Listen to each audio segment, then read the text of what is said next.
What is up, Lutherians? Welcome to another Bitcoin update. Let's start off here on the weekly time frame. So on the weekly time frame, we have our support level right down here that we have not came down and touched. We have since came up, continued the bull trend higher with a higher high, higher low, higher high, but we did not close two candles above this high just yet. We came down and we formed another high right here, making this another bearish divergence on the weekly time frame with two of these subsequent in a row, which means that we are losing strength by the standards of the RSI and the higher highs in price. Let's look at the daily time frame. Now that we have that high time frame bias in the weekly, we can look at what our resistance level is right now. We are currently running into it. It is this white candle right here. Now we had a uptrend going right here. We had a bull trend on price for Bitcoin from down here. We had a low, high, higher low, and then higher high, meaning that the momentum is going to the bulls. But then right here we had another higher low, which is still good for the bulls. Then we had a lower high, higher low, then a lower high, and then a lower low. So this was a confirmed bear trend right here. We are currently trading into this white candle, which was where we were buying to push up right here. But now that we close below it, this should act as sell pressure. If it does not, if we go right through this zone, which could look something like this, where we push through it, close two candles above it, and then retest it, that is where I will look to go long again.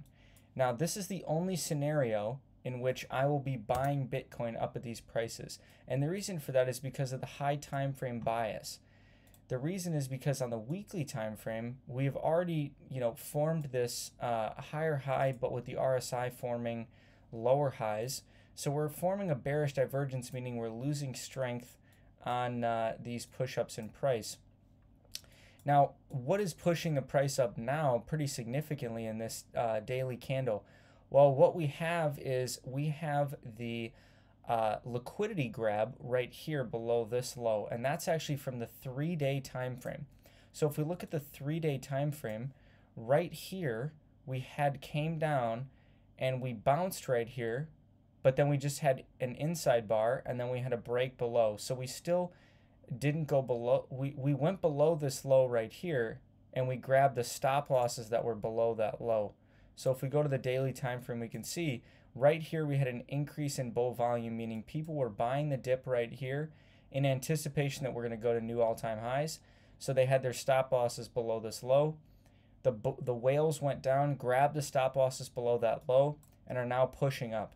Now, if we do not reject off of this level, like I said, and go through it, it'll be a support zone and a strong one at that if we go above it.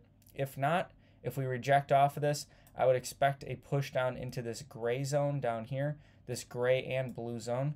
The blue zone is the 3-day support level that we have right here, this black candle.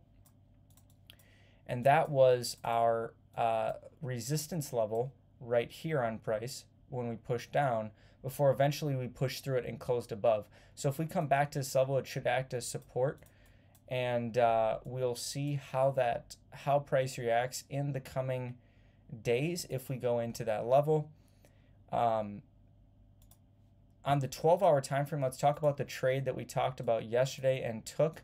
That was right here.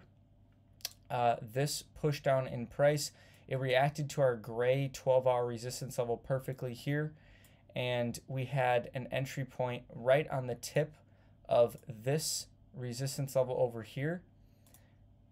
So that was our entry price right there, as well as the top of this wick. So if you average those two together, which is roughly about right there, and you pull that down to how far we went down, that was about a 3.7% trade.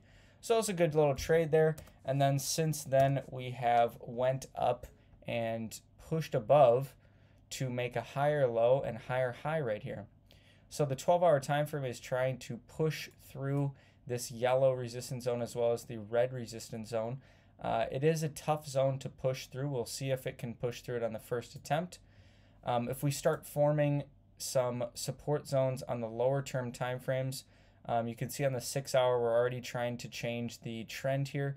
We have 4 hours and 15 minutes before we, if we close above this key high right here, that gives us confidence that the 6 hour trend is now in the bull's favor. So we will look to see if that continues to go higher.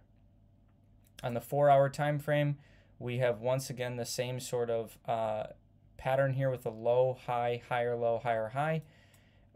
We have one candle close above this high. If we get one more candle close above it, that will make this candle right here a support level where people, where people will look to be buying Bitcoin for a push subsequently higher. Now, I personally will not, like I said, the only place I'm personally going to be buying Bitcoin is if we get above this red zone and we close 2 candles above it. Then I will look to buy a retest. If not, for right now, I'm not really looking to be a buyer of Bitcoin. The only other option is if we close 2 12-hour candles above this yellow zone. If we do that, then I'll look to long a retest of that as well. So those are the trades that I'm looking for on Bitcoin. A couple trades that will take a little bit of time to play out. The other potential trade, like I said, is that 4 hour long off of this candle right here, if we get the next 4 hour candle to close above this key high from yesterday. That's all I got for this one, guys. If you like the video, give it a like. Subscribe for future educational content. We just put out a video walking you through how to use Coinbase Pro. That tutorial you can find, I'll put a link for that in the description below, actually. And or actually, I'll probably just put that in a card up on the top of the video that you guys can watch if you'd like to get started on Coinbase Pro, trading cryptocurrency. And until next time, onward and upward.